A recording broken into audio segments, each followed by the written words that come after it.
जय श्री कृष्णा दोस्तों, आप सभी का हमारे चैनल पर स्वागत है। आज हम तुलसी माता और गणेश जी की अत्यधिक प्राचीन कथा लेकर आए हैं। प्राचीन समय की बात है। श्री गणेश जी गंगा के तट पर भगवान विष्णु के घोर ध्यान में लीन थे।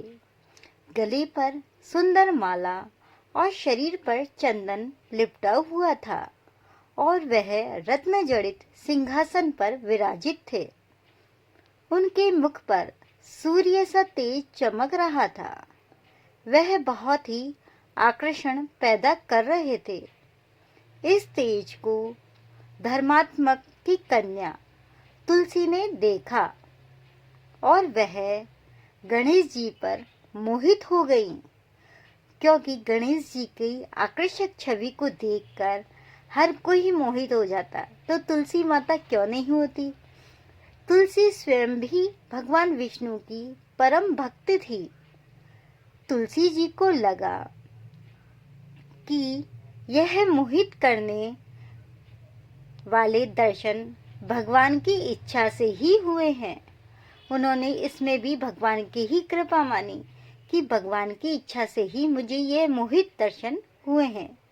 तुलसी जी ने गणेश जी से विवाह करने की इच्छा प्रकट की, किंतु गणेश जी ने कहा कि वह ब्रह्मचर्य का जीवन व्यतीत कर रहे हैं, इसलिए वह विवाह के बारे में अभी बिल्कुल नहीं सोच सकते, इसलिए वो विवाह नहीं करेंगे।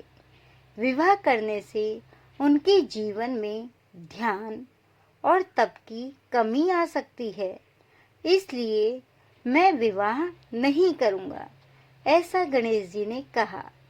इस तरह सीधे सीधे गणेश जी ने तुलसी जी के विवाह को ठुकरा दिया।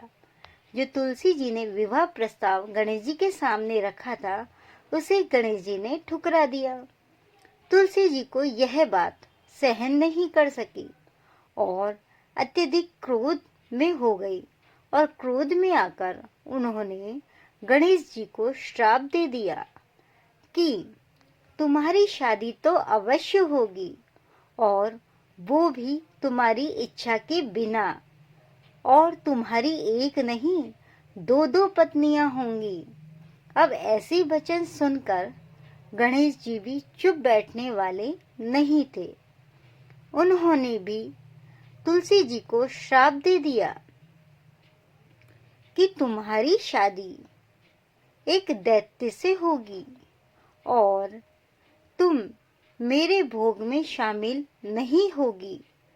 अगर गलती से तुम्हें किसी ने मुझको चढ़ा दिया तो मैं वो भोग स्वीकार नहीं करूंगा, ऐसा गणेश जी ने उन्हें श्राप दे दिया। यह सुनकर तुलसी को अत्यंत दुख और पश्चाताप हुआ।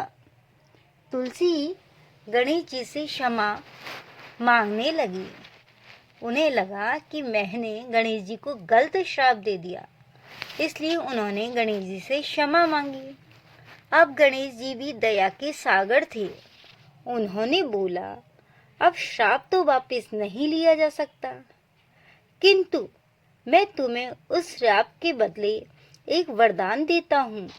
और इस तरह तुलसी को वरदान देते हुए गणेश जी ने कहा कि एक दैत्य से विवाह होने के बाद भी तुम श्री हरि विष्णु की अति प्रिय रहोगी और एक पवित्र पौधे के नाम से पूजी जाओगी। वह पौधा तुलसी जी का होगा। विष्णु भगवान की कोई भी पूजा तुम्हारे पत्ते के बिना पूरी नहीं मानी जाएगी। चरणामृत में तुम हमेशा साथ रहोगी, यानी तुम्हारे बिना भगवान का चरणामृत ठीक अच्छे से नहीं होगा। मरने वाला यदि तुम्हारे पत्ते मुंह में डाल लेगा तो उसे बैकुंठ धाम प्राप्त हो जाएगा। यह करके गणेश जी ने माता तुलसी को वरदान दिया। इस तरह गणेश जी ने श्राप के साथ साथ माता तुलसी जी को वरदान भी दिया, जिसके कारण तुलसी माता एक पत्ते के रूप में, एक पौधे के रूप में हुई और उनको पूजनीय माना गया। और तुलसी माता जी के श्राप के कारण गणेश जी की इच्छा के बिना गणेश जी के दो विवाह हुए।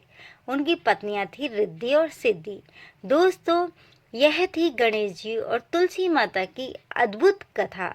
आपको ये कथा कैसी लगी तो कमेंट बॉक्स में कमेंट करके जय श्री गणेश और श्री हरि लिखना ना भूलें और अपने विचार जरूर प्रस्तुत करें। जय श्री कृष्णा दोस्तों।